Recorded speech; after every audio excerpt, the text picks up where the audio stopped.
자, 전도서는 참 매력적인 책입니다. 매력적인 책이고, 이게 이제 솔로몬의 노년에 기록된 성경이지만, 사실은 이제 젊은 시절에 읽으면 훨씬 더 좋은 책입니다. 근데 문제는 이제 젊은 날에 이 전도서를 소화해내지 못하는 연약함이 있어요. 인생을 좀 살고 나면 전도서가 확 들어오는데, 젊은 날에는 이 전도서가 잘 안 들어올 수 있어요. 근데 사실 필요한 건 누구에게 필요하냐면 젊은 사람들에게 필요해요. 젊을수록 이 전도서를 읽고, 이 전도서는 뭐냐면 우리 인생의 결론을 딱 얘기하는 거거든요. 끝에 가봤더니까 없더라. 네 그 길로 가면 안 된다, 이제 이런 얘기거든요. 그렇죠? 이 결론을 딱 우리에게 알려주는 거예요. 그래서 몸으로 다 떼어가지고 고생하고 난 다음에 깨닫는 거는 너무 후회가 되죠. 살아봤더니 진짜 아닌가 배? 이러면 안 되잖아요. 너무 많은 세월을 보내버리고 그 후회가 되는 거죠. 그래서 이 전도서에 헛되다는 얘기가 이제 나오잖아요. 헤벨이라는 게 헛되다. 이게 뭐가 헛되냐? 그렇죠? 그래서 우리 인생의 이 두 가지 주제가 굉장히 큰 문제입니다. 하나는 절망이고요, 하나는 허무예요. 허무. 이 절망이라는 것과 허무, 이 둘 다 만만치 않은 거예요. 그리고 뭔가를 우리가 추구하고 목적을 향해 달려가는데, 목표를 가지고 달려가는데 그게 이루어지지 않았을 때 절망을 해요. 실패를 통한 절망이죠. 내가 아무리 노력해도 그것을, 내가 목표인 것을 얻지 못할 때 우리는 절망을 하는 겁니다. 낙심하고 마음이 무너지고, 그것을 실패라고 얘기도 하죠.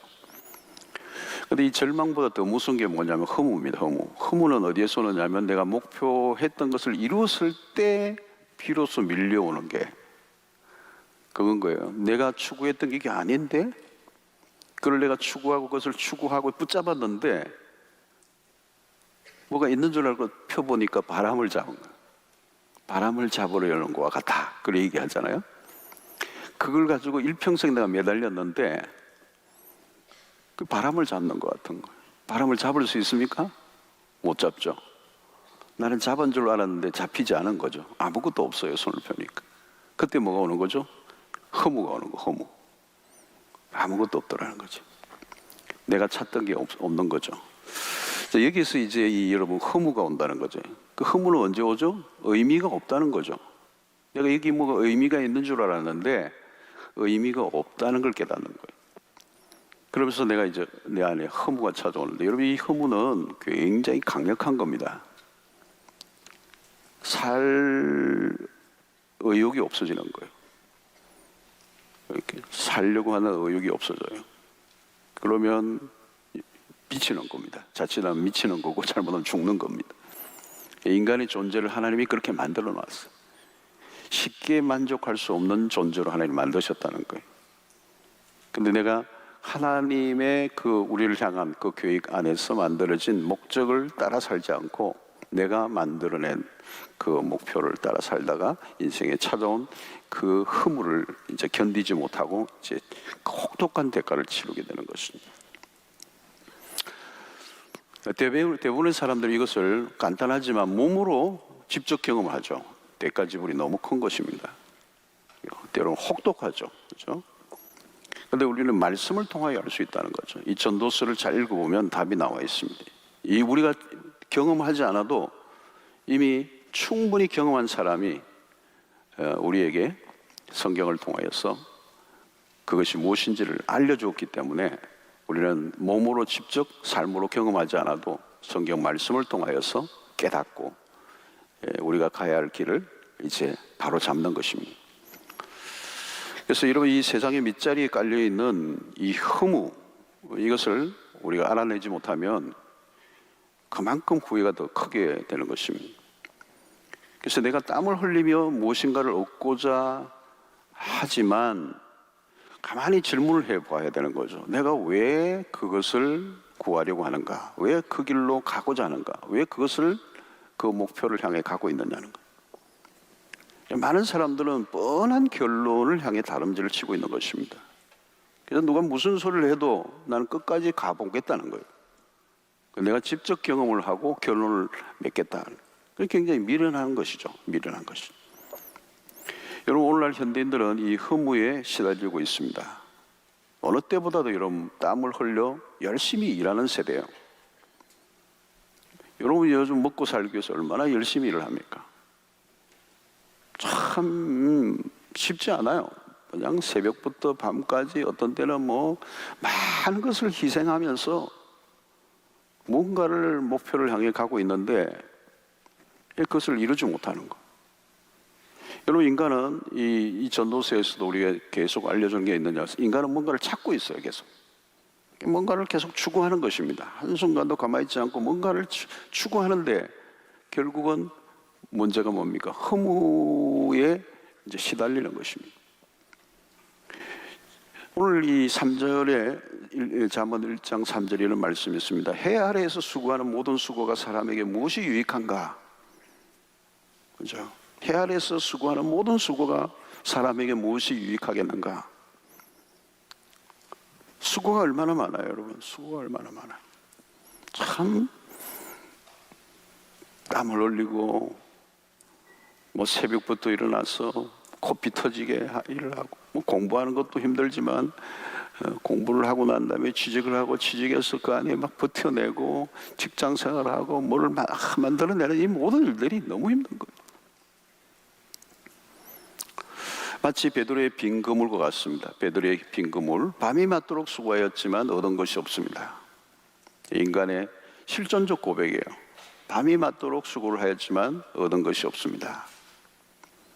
그렇게 물고기를 잡는 일에 잠버가 굵었던 경륜이 많은 베테랑인데 베드로가 밤이 맞도록 수고하였는데 얻은 것이 없는 거예요.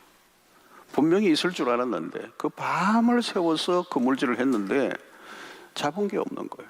자기의 경험도 자기의 기술도 자기의 어떤 경험, 어떤 실력이 통하지 않는 순간을 만난 거예요. 자, 이런 솔로몬은 이 특별히 무엇의 허무함을 첫 번째 얘기하느냐 하면 지혜의 왕으로 명성을 누렸던 솔로몬이 지혜의 허무를 이야기하고 있다는 게 오해예요. 오늘 이 1장에서는 지혜의 아주 상징, 지혜로운 왕의 상징이 솔로몬이에요. 근데 그 솔로몬이 지혜의 허무를 지금 이야기하고 있어요. 1장 첫 번째 전도서를 열면서 지혜의 허무. 13절을 보면 마음을 다하며 지혜를 써서 하늘에서 행하는 모든 일을 연구하며 살핀적 이는 괴로운 것이니 하나님이 인생들에게 주사 수고하게 하신 것이라. 이게 마음을 다하며 지혜를 쓴다, 또 연구하며 살핀적 이 얘기를 했어요. 무엇인가를 알고자 애를 썼다는 겁니다. 그죠? 무엇인가를 찾고자 힘을 다했다는 겁니다. 그런데 14절에 내가 해 아래에서 행하는 모든 일을 보았노라. 보라, 모두 다 헛되어 바람을 잡으려는 것이로다. 그랬습니다. 지혜를 찾기 위해서 최선의 노력을 다했어요. 그런데 무엇을 확인하게 됐는가? 허무함을 확인하게 됐다. 허무한 이유가 뭘까요? 그것이 14절에 답이 나와요. 구부러진 것도 곱게 할 수 없고 모자란 것도 셀 수 없도다. 이 말은 뭐냐면 인간의 지혜의 한계를 얘기하는 겁니다. 여러분, 우리가 아는 게 참 많아요. 그러나 그것으로 할 수 있는 게 별로 많지 않다는 거예요. 우리가 가진 지식은 금방 한계를 드러내겠다. 우리 속담에 아는 것이 힘이다 이게 있어요. 그죠? 아는 게 힘이다. 근데 또 다른 게 있어요. 모르는 게 약이다 이게 있어요. 이게 어떻게 하죠? 이게 두 개가 이게 충돌이 일어나잖아요. 근데 두 가지가 충돌하는 내용인 것 같아 보이는데 사실은 둘 다 맞는 말이에요. 지식이 부족하면 불안해요. 그렇죠? 그러나 너무 알아도 불안한 걸 마찬가지. 부족해도 불안하고 많아도 너무 많이 알아서 불안합니다. 자, 아는 게 힘이죠. 그죠? 현대사회가 지식사회라고 그럽니다. 홍수, 정보의 홍수. 예, 정보의 막 홍수 시대를 살고 있습니다.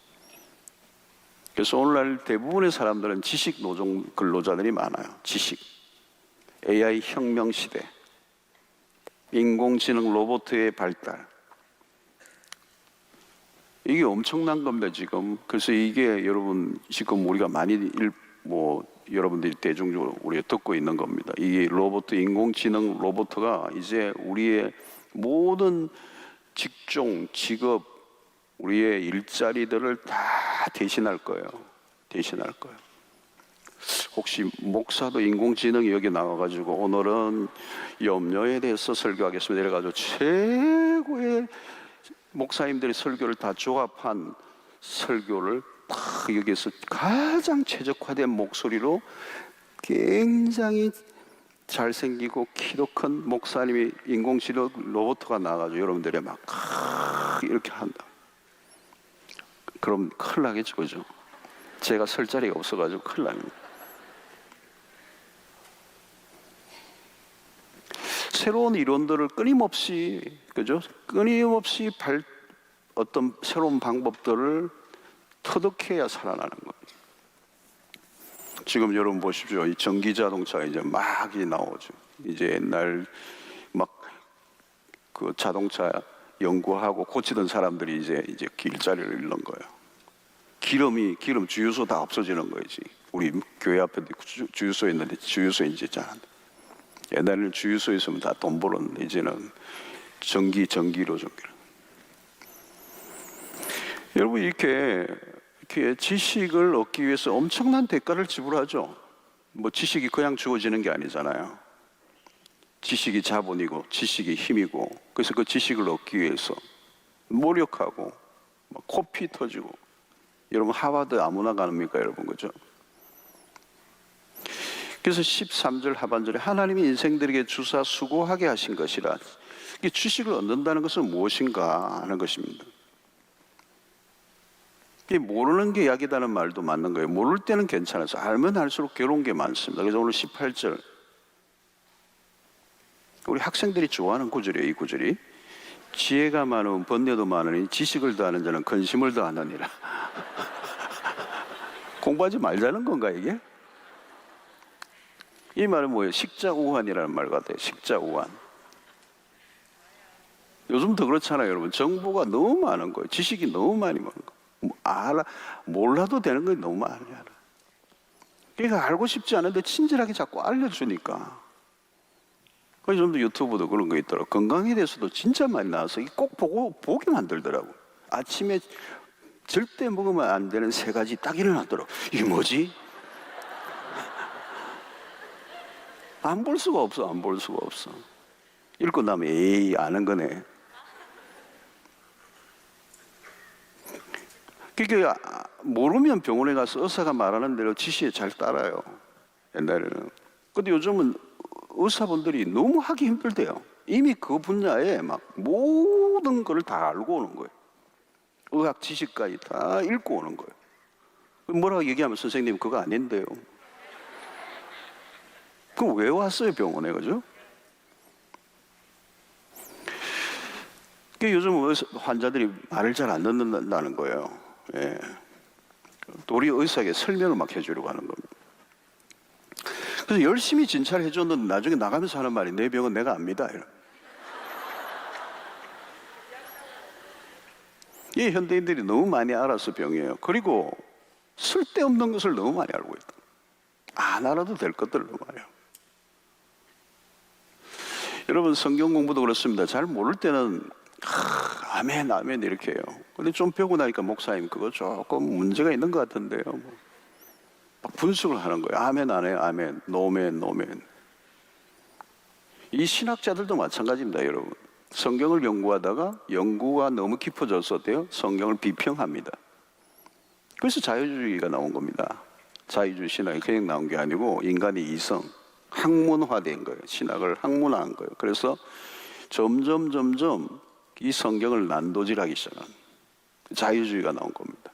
성경을 하나님의 말씀으로 안 믿어요. 신학자인데, 박사인데. 이 안다는 게 뭐냐는 거죠. 여러분, 요즘 요가 하는 분들이 있어요. 교인들 가운데도. 그죠? 요가. 그죠? 크리스찬이 요가 하는 게 어때요, 여러분? 요가? 건강을 위해서 할 수도 있죠. 그러나 위험한 요소가 많아요.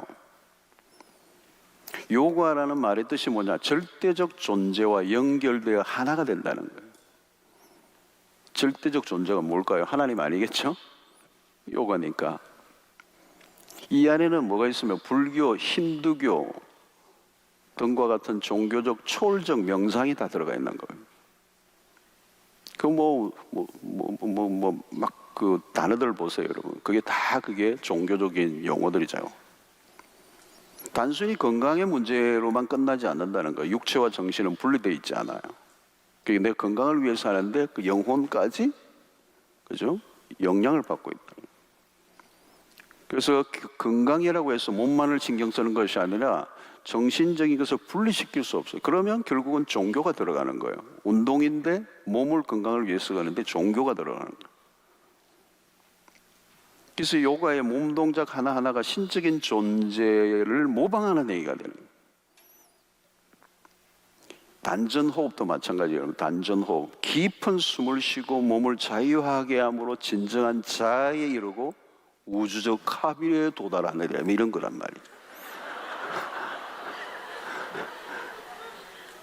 이게 뭐예요, 여러분? 단전호흡이라고 하는 건데 정신건강이나 마음 수련인데, 여기 마음 수련, 여기 여러분 마린시 때 여기도 있고 마음 수련장 이런 거 있어요. 막 간판 들어놓고. 일종의 그게 마음 수련 또 몸 요가인데 이게 종교적 활동이란 말이에요. 어떻게 하시는 분들 회개하고 돌아오셔야 되겠죠? 여러분이 올해 책을 읽는 것도 마찬가지. 요즘 책을 또 너무 안 읽어서 문제기도 한데 잘못된 걸 읽는 것입니다. 예, 책을 엄선해야 돼요. 엄선. 우리 교육자들에게 좀 물으시고요. 이거 굉장히 심각합니다. 여러분들 책은 요즘은 그냥 읽을 수 있는 거 아니에요. 그러니까 어떤 분은 목사님 나 아예 안 읽을게요. 이런 분이 그거 안 돼. 좋은 책을 읽으셔야죠.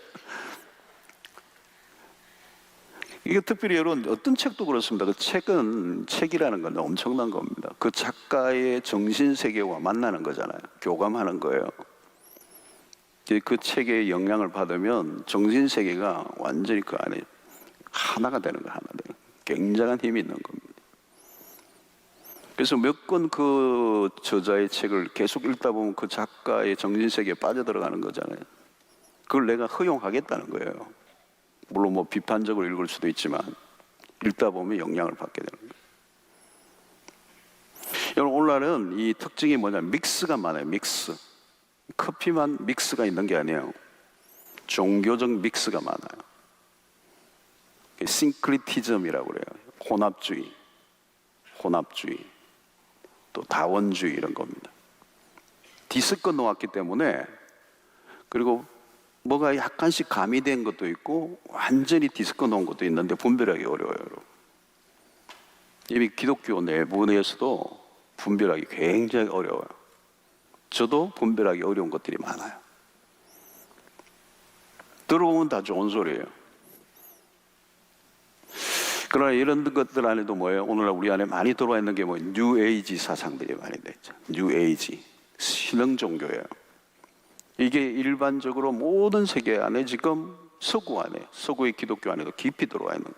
그래서 비평적인 능력을 갖지 않으면 위험한 것들이에요. 그래서 어떤 사람들은 또 쓸데없는 것들을 막 연구하죠. 그죠? 잘못된 것에 빠지고 또 쓸데없는 것을 연구하고, 이 인간이 그런 데 대한 호기심이 있는 거예요. 어떤 사람은 미이라를 연구하는 사람이 있어요. 곤충 뒷다리 연구하는 사람도 있고. 일평생 그런 것만 연구하는 거예요. 그래서 오늘 이 18절에 지혜가 많으면 번뇌도 많으니 지식을 더하는 자는 근심을 더하느니라. 자, 두 종류의 지혜가 있죠. 첫 번째는 인간의 지혜, 인간의 머리로부터 온 지혜. 그 안에는 하나님의 형상대로 지음받은 선한 것들이 있어요. 그래서 이런 기독교 바깥의 책들 가운데도 굉장히 그 안에 지혜들이 있죠, 그죠? 사서삼경 안에도 뭐 지혜가 있잖아요, 여러분. 그 사람들 안에 있는 지혜가 있어요. 명심보감, 삼국지, 제갈공명 보세요. 얼마나 머리가 좋아요. 여러분, 과학이 얼마나 발달했습니까? 인간이 컴퓨터를 만든 거, 빌 게이츠나 스티브 잡스 같은 사람은 세상을 바꿔놓았습니다. 완전히 세상을 바꿔. 에디슨이 만든 발명품하고는 게임이 안 됩니다. 온 세상을 뒤집어 놨어. 야, 이 머리가 대단한 겁니다, 여러분. 이 스티브 잡스 이런 사람들. 여러분, 이 철학자들도 마찬가지예요. 철학이라는 단어가 지혜를 사랑한다는 말이에요. 인간의 지혜와 지식이 얼마나 놀라운지 몰라요. 머리를 쓰면 쓸수록 발달이 된다고 그러잖아요. 일평생 별로 안 쓰고 우리가 죽어요. 그래서 여러분, 우리 자녀들 가운데 굉장히 놀고 머리를 안 쓰고 공부를 안 하는 친구들은 굉장히 앞으로 가능성이 있어요. 머리가 많이 비어있기 때문에 나중에 꽉 채울 수 있는 기회가 오면 다른 사람들 훨씬 더 많은 양이 들어갈 수 있어요. 할렐루야, 감사해야 돼요. 너 언제 그렇게 채울래? 그 날만 오는 거예요. 자, 그런데 이 인간의 지혜가 뭐냐? 인간의 지혜가 하나님에게로 나아가려고 하는 것이 아니라 하나님으로부터 멀어지려고 하는 경우가 많다는 거예요. 오히려 하나님을 거부하고 대적하는 것으로 나타났다. 그래서 오늘 현대인들의 지성은 진리의 해이를 품는 거예요. 그래서 오늘날은 전부 다 이 하나님을 대적하는 무신론적 사상이 오늘 굉장히 많이 이 시대를 뒤덮고 있는 거예요. 이 전도하기 쉽지 않아요. 그래서 인터넷에만 들어가도 이런 이론들, 잡다한 이 하나님을 거부하는 무신론적인, 그냥 무신론이 아니에요. 무신론적 학문을 이렇게 아주 철저하게 학문화시킨 거예요. 예. 안 믿는 진리, 하나님을 거부하는 진리로 무장되어 있다는 말이죠. 그냥 안 믿겠다는 게 아니고. 그리고 오늘 현대인들은 이 진리에 대해서 회의를 품는 겁니다. 그래서 오늘 인간 중심적인 인문학 자체가 나쁜 게 아니라 이 인간 중심적인 인문학, 이런 것들이 결국은 자유주의 신학을 만들어내고, 요즘 보면 여러분 진화론도 마찬가지입니다. 유실론적 진화론을 주장하는 분들이 있어요. 유실론적 진화론, 이게 무슨 말이에요, 여러분? 이 기독교 내부에서 일어나는 일입니다. 예수를 믿는 사람인데 학자들 가운데 아주 똑똑한 분들이 그것도 유실론적 진화론을 얘기해요. 이 신앙과 학문과의 관계가 연결되면서 간격이 생겨요. 그 긴장 관계가 있는 겁니다. 이 자칫하면 성경의 가르침보다 학문적 권위를 더 강조하다 보면 신앙보다 학문의 손을 들어주게 돼요. 그래서 나온 것들입니다. 그래서 세상 안으로 들어가면 하나님으로부터 멀어지는 학문으로 가득 차 있는, 조심을 해야 되는 거죠. 인간의 이성이 신이 되어 있는, 우리 학생들이 공부하고 이제 하는 이 모든 것들 안에 이제 이런 위험의 요소가 있다는 걸 알고 이제 공부를 해야 돼요. 그런데 이 세상의 학문은 언제요? 언제나 한계에 부딪히게 되어 있다는 거. 인간으로부터 나온 지혜는 한계가 있다는 거. 여러분, 박사라는 게 뭐예요? 모르는 게 많다는 뜻이에요. 한 가지 외에는 사실은 전공 분야를 떠나면 그 한 분야에 깊은 연구를 한 거죠. 다른 것에는 사실은 그렇게 큰 소리를 칠 수가 없는 거예요. 그래서 요즘은 뭐 자기 전공 아니면, 자기 전공이 아닌데 뭐라고 그러면 아무도 안 알아줘요. 그 소리가 아무리 대단해도. 그래서 요즘은 분야가 점점 더 좁아지고 있죠. 미세한 분야로 분화되고 있어요. 계속. 그래서 점점 다른 것에 대해서 무지해져요. 자, 열심히 연구를 하고 무엇인가 답을 찾았어요. 답을 찾았어. 근데 그 답에서 또 다른 문제가 발생해요. 유전공학도 대표적인 하나님의 창조의 사역에 대한 인간의 도전을 하고 있는, 학문적 성취가 세상을 더 혼란스럽게 만드는, 해답이 없는 질문들이 더 많다는 거예요. 더 많은 갈증을 유발하는 거예요. 그래서 아까 15절의 말씀입니다. 구부러진 것도 곧게 할 수 없고 모자란 것도 셀 수 없다. 이 인간의 지식의 한계를 지금 잘 표현하는 거예요. 인간이 아직 해결하지 못한 문제들이 수두룩해요. 자, 코로나 바이러스를 통해서 우리가 온 지구가 이 팬데믹을 겪고 있습니다. 2년에 가까운, 정말 온 세계가 완전 올스탑이 됐어요. 제가 살던 이 호주 같은 데도 완전 그냥 폐쇄를 내버려요. 폐쇄를 내버렸어. 공항이고 뭐고 완전히 폐쇄한 게 벌써 뭐 거의 2년 가까이. 세계 곳곳에 하늘에 비행기가 안 떠는 거예요. 안 떠는 거예요. 다 차단시켜버리고. 그리고 수백만이 죽고. 이게 인간이 가지고 있는 지혜. 지금도 뭐 우리가 이렇게 백신을 맞고 그러지만 이게 완전하지 않아요. 돌파 감염이 찾아와갖고 완전한 해결은 안 돼요. 그리고 이 뭐 백신을 맞으면서도 부작용이 또 적지 않게 일어나기도 하고 뭐 무슨 일이 나는지 몰라요. 그리고 이게 빠르게 지금 백신도 만들었기 때문에 어쩔 수 없는 선택을 하고 있는 거예요. 근데 불안한 부분도 있는 거지. 여러분, 인류의 자원의 고갈, 이 온난화 문제, 이런 것들이 계속 자연재해들이 빈번해지고 있고 전염병도 마찬가지예요. 오늘 제가 오전에 우리 목자 플러스에서도 그 얘기를 했습니다. 온난화 현상이 일어나면서 지금 기후가 다 변하잖아요. 우리나라도 지금 아주 그냥 지금 더워지면서 동남아 날씨하고 비슷해져요. 그 댕기열, 그 모기 아주 치명타가 있는데 그게 대만까지 와 있다는 거예요. 조금만 더 하면 이제 한국으로 댕기열이 오는 거예요. 지금과 같은 이 우리의 생활 패턴을 유지하면 전염병은 앞으로도 빈번해질 수밖에 없다. 또 주기는 더 빨라진다. 우리의 미래에 대해서 우리가 가지고 있는 지식이 많이 있지만 우리의 통제할 수 없는 영역의 일들이 수도 없이 일어난다. 그죠? 특별히 우리가 가지고 있는 지혜가 미래에 대해서 속수무책이에요. 미래에 무슨 일이 일어날지 모르는 거예요. 그리고 인류가 일어나고 있는 이 문제에 진짜 근본적인 문제에 대한 답을 찾아내는 데는 한계가 있는 거예요. 여러분, 지진을 연구하는 학자들은 많아도 일본도 얼마나 지진 연구자들이 많아요. 연구하면 뭐예요? 그죠? 언제쯤 일어날 때가 가까운 것 같아. 이런 얘기 지금 너밖에 할 수 없어요. 일어나면 속수무책이란 말이죠. 그래서 여러분, 욥기서를 보면 욥기 고난을 당해서 욥의 친구들이 굉장히 지식을 가지고 잘난 척을 많이 해요. 그리고 굉장히 똑똑해요. 욥의 친구들이. 그리고 똑똑하니까 도와주겠다고 이론들을 막 늘어놓습니다. 욥도 처음에는 나중에는 침묵하다가 이제 입이 열려서 욥도 막 한참 얘기하죠. 자기들이 가지고 있는 지식으로 자기가 보는 관점에서 이 사물과 세상을 해석하는데 다 온전한 답이 아니에요. 그래서 이제 38절 하나님이 안 나타나시다가 이제 뒤에 이제 하나님 나타나세요. 그리고 하나님이 나타나서 욥에게 무슨 질문을 하느냐면 너가 그걸 아느냐는 거예요. 너가 뭘 알고 있느냐는 거예요. 그러면서 너가 이걸 아느냐, 무엇을 아느냐, 너가 알고 있는 게 도대체 뭐냐, 넌 누구냐, 너가 누구인지를 알고나 있느냐, 땅에 기초를 놓을 때 너는 어디에 섰느냐? 하나님의 질문이 쏟아집니다. 그러니까 욥이 이제 입을 다물죠.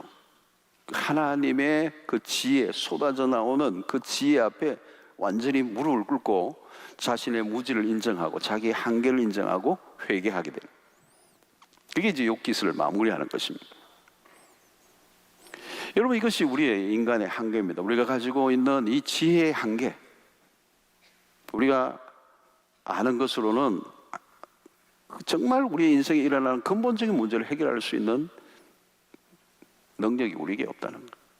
똑똑한 척 하는데 대단한 것 같은데 많은 학문을 했고 많은 것을 알고 경험한 것 같은데 내가 가지고 있는 지혜로 세상 모든 걸 다 할 줄 알 것 같은데 아니라는 거. 특별히 이 세상의 지혜는 사람을 살리는 생명을 낳는 일을 하지 못하는 거예요. 오히려 이런 지혜로 더 악을 행하는 거죠. 오늘날 여러분, 이것도 마찬가지예요. 생명공학이 이제 앞으로 미래의 것인데 돈의 눈이 먼 현대 상업주의와 이 생명공학이 만나면요 무슨 일이 일어날지 몰라요. 사람을 살리는 일을 만들었는데 사실은 사람을 죽이는 일이 될 수 있어요. 사람을 살리기 위해서 또 다른 사람을 죽이기도 해요. 이 지식에서 하나님을 빼버리면 무슨 결과가 일어날지 모른다는 거.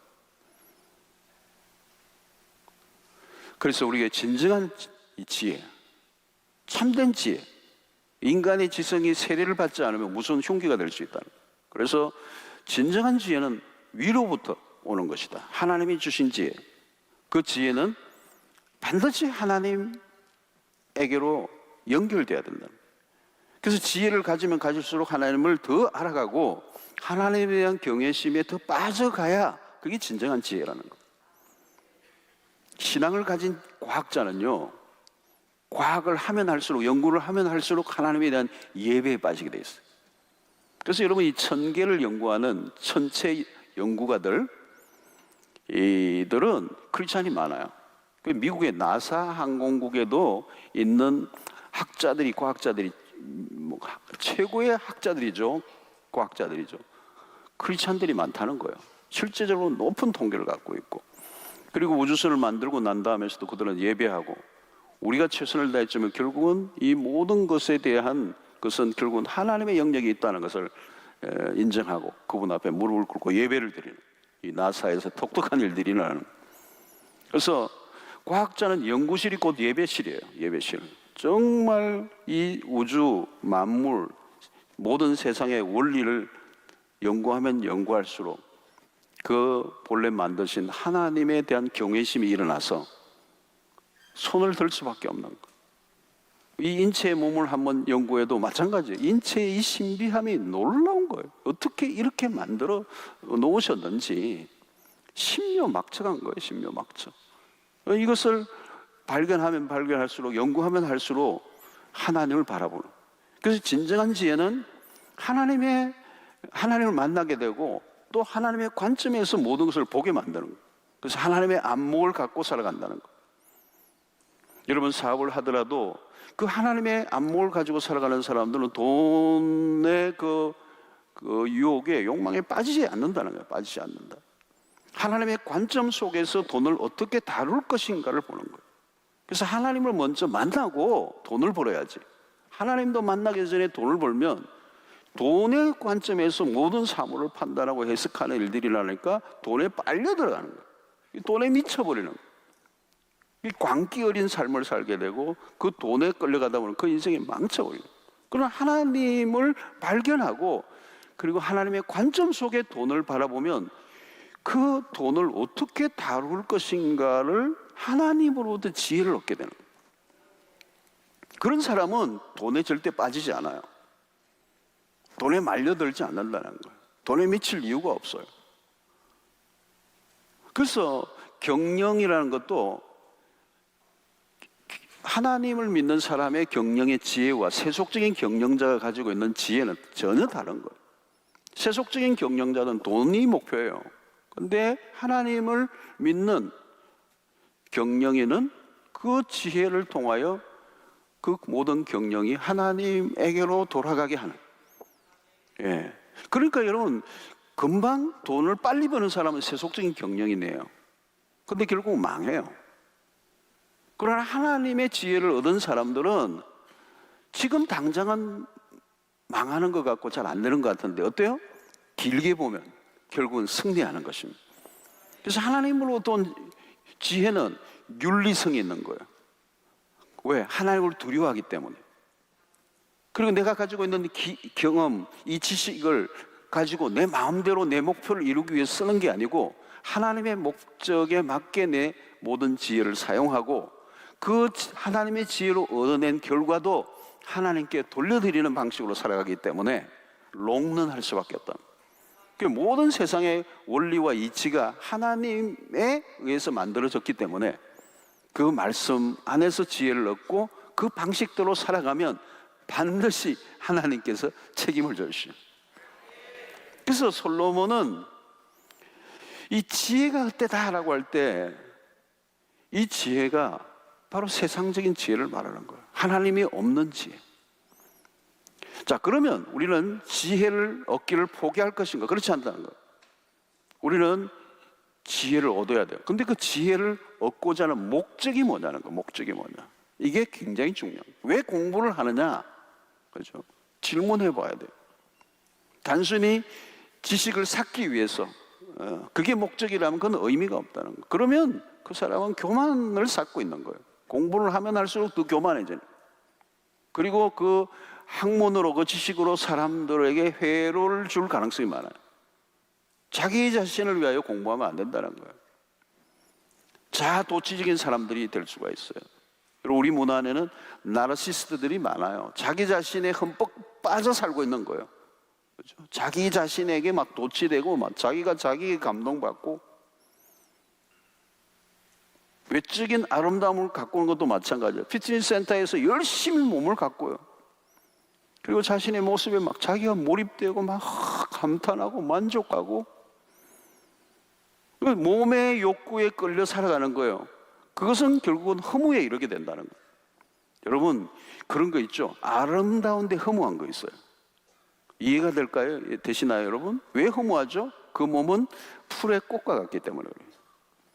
자기 몸에 집착한 사람은 자기 몸이 망가지면 견딜 수 없어요. 세상에는 그런 것들로 널려 있습니다. 멋있는데 허무해요. 성공했는데 허무해요. 목적을 이루었는데 허무해요. 허무란 결국 무엇입니까? 의미가 없다는 말과 같아요. meaninglessness.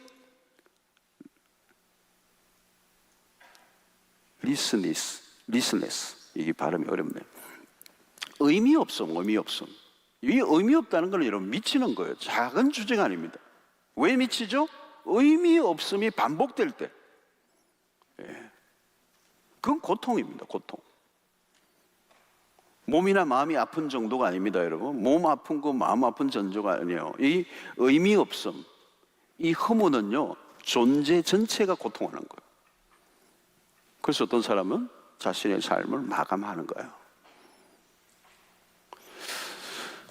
여러분, 우리가 성경 공부도 하는데요, 왜 공부합니까? 좀 더 성경을 알고 싶어서?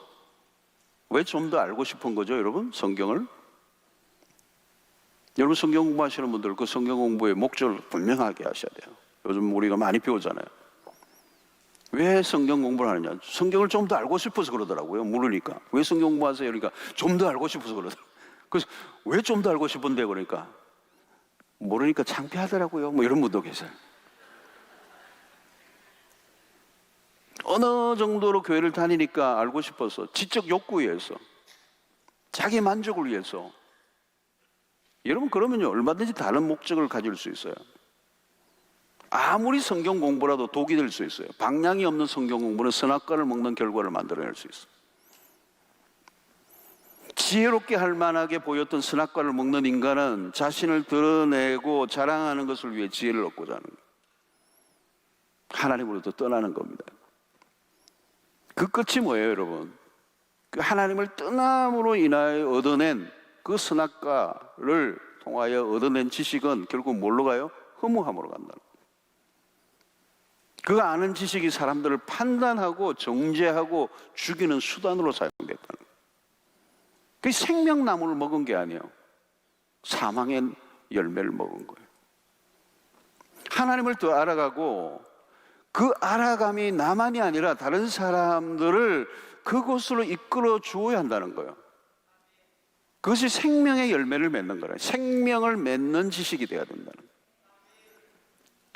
선악과는 생명을 낳는 지식이 아니었어요. 도리어 사람을 죽이는 지식이었다. 그러니까 여러분, 먹고 난 다음에 아담과 하와 서로 막 부부가 그렇게 내 뼈 중에 보여 살 중에 살약을 했는데 막 비난하기 시작하고 망하게 된 거예요. 여러분, 오늘 또 여러분들이 오셔서 말씀을 듣고 그 말씀을 듣고 끝나버리면 의미가 없어요. 끝나버리면 지식의 축적이에요. 그리고 자기의 지적 만족으로 가요. 그것은 또 다른 소비주의예요. 소비주의. 그죠? 지적 소비주의. 좀 더 알고 싶은 거예요. 좀 더 난처하는 거예요. 가진 것처럼, 유식한 것처럼, 많이 아는 것처럼 자만하게 되고, 자기를 드러내고, 다른 사람을 과시하고, 다른 사람과 평가하고, 정죄하고, 비난하고, 이 선악과를 따먹는 게 돼요. 여러분, 하나라도 깨친 게 있으면요, 다른 사람과 나눌 수 있어야 돼요. 머리로만 예수를 믿으면 안 된다는 거예요. 예수를 믿는데 마음이 자꾸 이렇게 편협해지고 날카로워지고, 그죠? 그럼 문제가 있는 거예요. 여러분, 아는 것으로 다른 사람을 섬겨야 돼요. 그게 의미가 있다는 거예요. 혼자 돌을 닦듯이 신앙생활 하면 안 된다는 거예요. 신앙생활에서 매우 중요한 게 뭔지 아세요? 여러분, 우리가 깨닫고 우리가 경험한 은혜를 나누는 일이 너무 중요해요. 나누는 일. 나누지 않으면 여러분 뭐예요? 여러분, 우리가 어떤 것도 그러잖아요. 우리가 가지고 있는 걸 나눌 때 주어지는 기쁨이 있고 공유죠, 그죠? 근데 내가 가지고 있는 그러면 내가 뭐예요? 나 혼자만 비대해지는 거죠.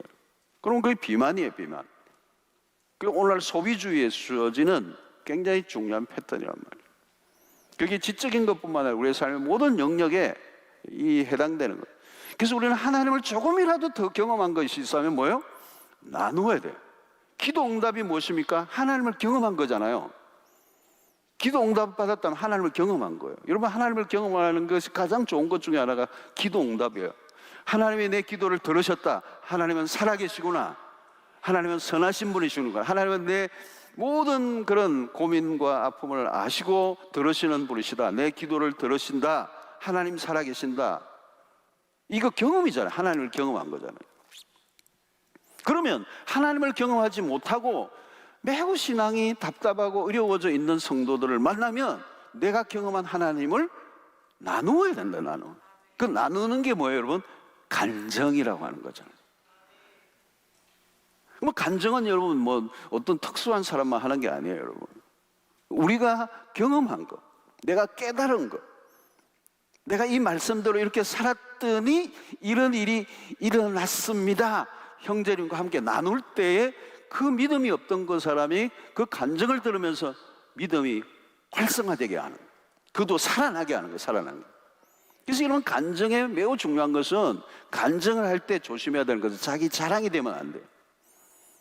간증을 할 때 잘못 들으면 상대가 낙심하는 거예요.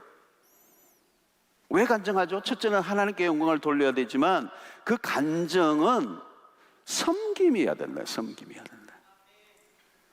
무슨 섬김이죠, 여러분? 내가 경험한 그 하나님을 나눔을 통하여 다른 사람도 하나님을 알게 하는 것, 그분도 하나님에 대한 믿음이 생기게 하도록 하는 일에 내가 도움을 주는 것, 그게 나눔이고 간증이라는 거예요. 그럴 때 그들이 그 간증을 들으면서 나도 그 하나님을 경험하고 싶습니다, 이런 열망이 일어나게 하는 거예요. 그래서 겨우 왔다 갔다 하는 사람들이 그 간증을 듣고 힘을 얻고 격려를 얻고 믿음을 가지고자 하고 영적인 에너지를 공급해 주는. 그래서 여러분, 이것은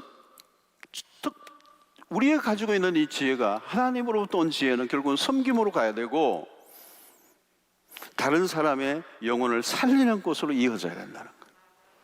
오늘도 여러분들이 금요 철야에 와서 말씀을 듣고 기도하고 또 실제 삶 속에 적용하고 그게 하나님의 살아계심을 구체적으로 경험했던 한 주간의 일을 누군가에게 만나서 그것을 전하고 나눔으로 그도 나와 동일한 믿음의 세계 안으로 나오게 하는 이 일까지 가야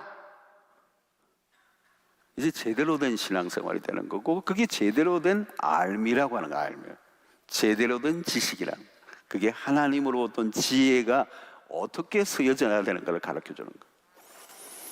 자, 그래서 이 전도서는 결국은 우리의 목적을 되찾게 하는 거예요. 허무한 삶으로 결론을 맺는 이유가 하나예요. 목적이 분명하지 않거나 잘못 깨었기 때문에. 이게 전부 다 이겁니다. 재물을 모으기 위한 수고는 너무너무 하는데 목적이 분명하지 않아. 공부는 너무너무 열심히 하고 책은 열심히 읽는데 그 목적이 분명하지 않아. 수고는 많이 하는데 왜 그 일을 하는지를 분명하지가 않아.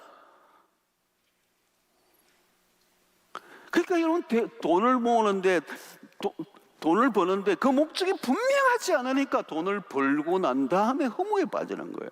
허무에서 미치는 거예요. 그래서 쾌락을 찾는 거잖아요. 그래서 허무주의와 쾌락주의는 붙어 있는 거예요.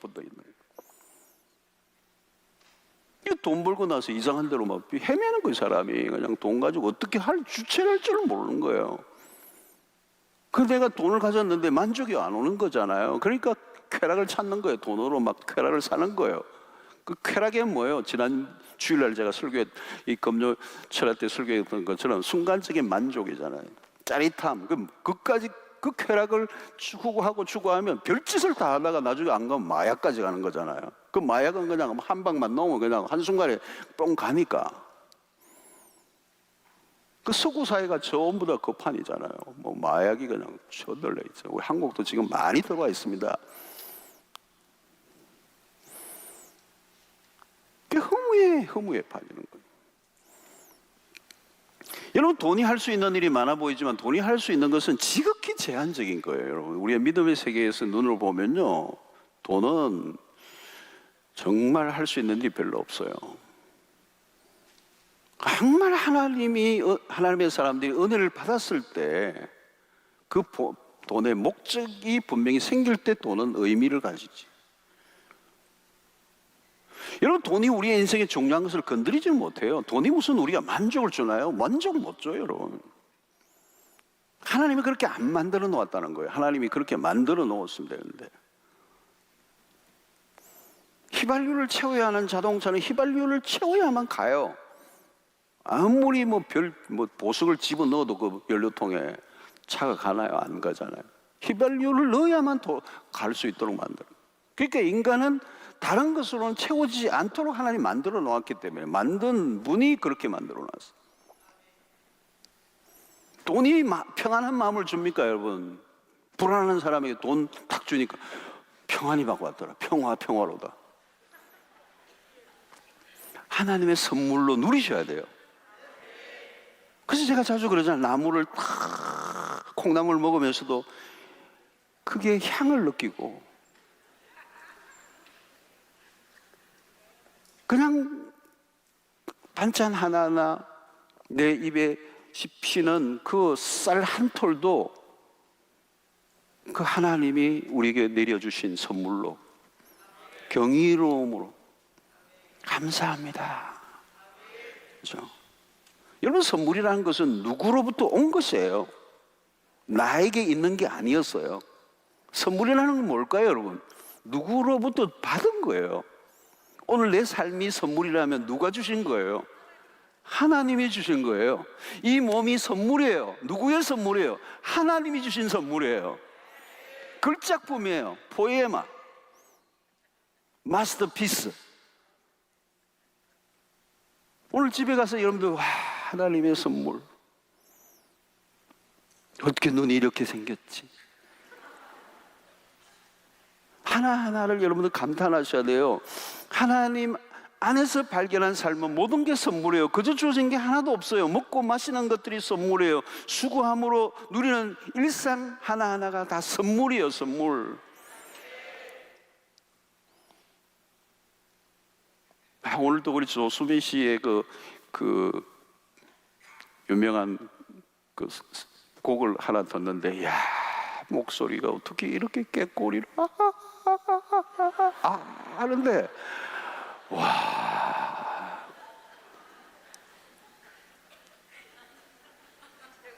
인생은 선물이에요. 여러분들이 조수빈 씨 아니라 다른 여러분들에게 주신 게 다 있어요, 여러분.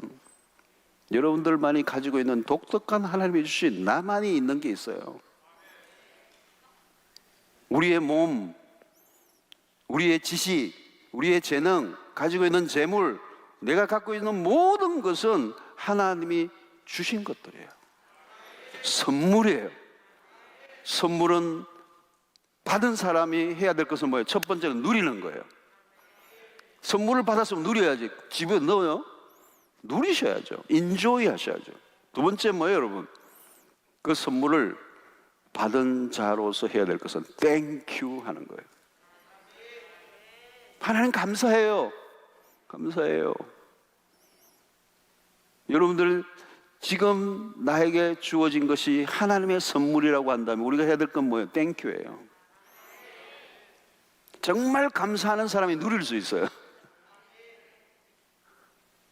조금 더, 하나님 조금 더 크게 해주시지. 그러면 안 돼요. 제가 자주 그랬잖아요. 저는 제 키가 가장 스탠다드라고 하는 사실. 얼마나 안정감이 있어요, 제가. 땅과 가까워야 안정감이 있어요. 몇 분 저의 동지들이 있네요. 그러니까 선물은 여러분 누리셔야 돼요. 두 번째는 감사하셔야 돼요. 여러분 지금 가지고 있는 것에 감사하세요. 가지고 있는 거 감사하라고요. 지금 그 남편에게 감사하시라고요. 아유, 이 감사가 이렇게. 아내에게 감사하세요. 지금 그 자녀에게 감사하세요. 공부를 잘하나 못하나 상관없이 감사하세요. 아이고 감사해. 그랬어요. 내 건강에 대해서도 감사하세요. 지금 이 철야에 나와서 지금 이렇게 1시간, 2시간 앉아있고 기도하고 이 체력 얼마나 감사해요. 수영록에 다니는 거 감사하시고요. 코로나로 인해서도 감사하세요. 여러분 감사하고요. 첫 번째 누리고 두 번째 감사하고요. 세 번째 뭐예요? 그 가진 것을 나누셔야 된다는 거예요. 그 나눌 때 기쁨은 더 커져요. 더 커져요. 나누어야 된다는 거예요. 왜 지식이 망해요? 자기를 위해서 지식을 쌓는 거. 그래서 교만해지는 거. 지식이 많아 교만해지는 거. 그래서 다른 사람을 정죄하고 판단하고 자신을 과시하는 거예요. 왜 돈을 가지고 여러분 돈을 성공해서 그렇게 망해져요, 여러분? 그 목적이 잘못됐기 때문에. 하나님을 만나지 못하면 우리의 지식도 우리의 모든 재산도 우리의 모든 가지고 있는 성공도 의미가 없어. 그 창조주를 기억해. 그분을 만나니까 내 삶의 모든 것은 선물이에요. 땡큐. 누리고 나누는 거예요. 내가 왜 태어났을까? 자학하는 사람들이 질문할 때는 이렇게 돼요. 내가 왜 태어났을까? 욥이 너무 힘들 때는 차라리 나지 않았으면 좋았을 것을. 근데 여러분 하나님 안에 들어가면요 질문이 달라져. 하나님 왜 나를 이 땅에 태어나게 하셨습니까? 그 목적과 그 이유를 알고 싶습니다. 여러분 사람들은 그냥 삽니다. 운명론적으로 살아요. 체념하고 될 대로 되라 하고 살아가는 사람들이 많아요. 목적을 발견하지 못하면 인간은 생산품이 되는 겁니다. 물건을 생산해내는 작업을 하지만 어느 순간에 내가 물건이 돼요. 물건을 소비하지만 정작 내가 소비되어져 가는 거예요. 그 물건을 만들고 돈을 벌어서 또 다른 물건을 사요. 소비하는 거예요. 그리고 더 좋은 물건을 사기 위해서 더 많이 일을 하다 보니까 내 몸이 소비돼요. 더 물건을 좋은 걸 사기 위해서 내가 더 소비되어져야 돼요. 그러면서 점점 소모되어 가는 인생. 거기에는 진정한 만족과 기쁨이 주어지지 않죠. 그래서 사람들이 힘들어서 힘든 게 아니에요. 목적을 발견하지 못하기 때문에. 고난이 와도 목적이 분명해지면 고난을 이길 수 있습니다. 그래서 바울이 환난 중에도 즐거워하는 이유가 뭐예요? 환난을 당했지만 즐거워하는 이유는 내가 살아가야 할 이유와 목적이 분명하기 때문에. 내가 달려갈 길과 주 예수께 받은 사명 곧 그 은혜의 복음을 증거하려 하면은 나의 생명을 조금 더 귀한 것으로 여기지 않겠다. 이 목적이 분명한 인생. 그래서 여러분 우리는 하나님 앞에 언젠가는 설 거예요. 그때 하나님이 우리에게 질문하시면 너가 어떻게 살았는가? 그때 우리가 이렇게 대답해야 돼요. 하나님이 나로 살게 하라고 하신 그 삶을 내가 살았습니다. 그것이 뭘까요, 여러분? 사명입니다. 사명. 하나님이 내 안에 주신 인생의 악보가 있어요. 악보. 내가 부를 노래가 있다고요. 나만이 할 수 있는 연주가 있다는 거예요. 저는 설교를 준비하고 설교를 하는 이 자체가 너무 제게는 행복해요. 쉽지 않아요. 뭐 설교 준비하는 게 쉽지 않아요. 쉽다는 얘기를 하는 게 아니에요. 어려워요, 설교. 여러분들 한번 해보세요, 설교. 이게 그냥 여러분들은 좋지만 저는 막 계속 해야 돼요. 아무리 따듬어도 만족이 안 돼요, 설교는. 준비를 아무리 해도 부족해. 한 일주일 다 쏟아부어도 부족해요, 부족해. 힘들어요. 근데 행복해요. 행복해요. 여기에서 저는 설교를 하면서 말씀을 준비하면서 의미를 찾는, 제 존재의 목적이 드러난, 다른 사람의 흉내 낼 필요도 없어요. 눈치 볼 것도 없고 그냥 하나님의 말씀을 그대로, 내 존재의 목적이 이거이기 때문에 하나님의 음성을 대언하는 이 일에 부름을 받고 여기에 헌신하는 여기에 내 존재의 기쁨이 충만한. 그래서 늘 하지 말라 그러면 난 병이 날 사람. 사랑하는 성도 여러분, 여러분들은 무엇에 행복을 느끼고 계십니까? 존재와 맞닥뜨려야 되는 거예요. 내가 이 일을 위해서 내가 살다, 그 사명을 발견하는 거예요. 어떤 분은 골프장에서 버디를 성공하는 게 나의 행복이다. 버디가 뭔지 아시죠? 여러분, 오늘 우리의 진정한 행복과 만족과 기쁨은 하나님 안에서 우리에게 주어진 것이 무엇인지를 발견하고, 사명의 사람, 사명의 사람, 오늘 무엇이든지 하나님을 가장 우선으로 삼고 살아가면 나에게 있는 모든 것은 하나님의 선물일 뿐만 아니라 나에게 주어진 것을 통해서 하나님의 영광을 위해서 이웃을 섬기고 사랑하고 생명을 살리는 일에 우리를 부르셨다는 사실을 깨닫게 될 줄로 믿습니다. 여러분들의 전 삶이 하나님이 되시기를 바랍니다. 매 순간 하나님을 중심에 모시기를 바랍니다. 모든 상황 속에 하나님을 모시세요. 좋은 때나 좋지 않은 일이 날 때나 언제든지 하나님이 내 삶의 중심에 모셔드리는, 하나님을 놓치지 않고, 하나님을 놓치면 허무와 절망에 빠질 수밖에 없어요. 하나님을 붙잡고 하나님 중심의 삶을 살면 내 삶의 그 모든 것은 기회요, 선물이요, 축복이요, 감사요, 섬김의 도구가 될 줄로 믿습니다.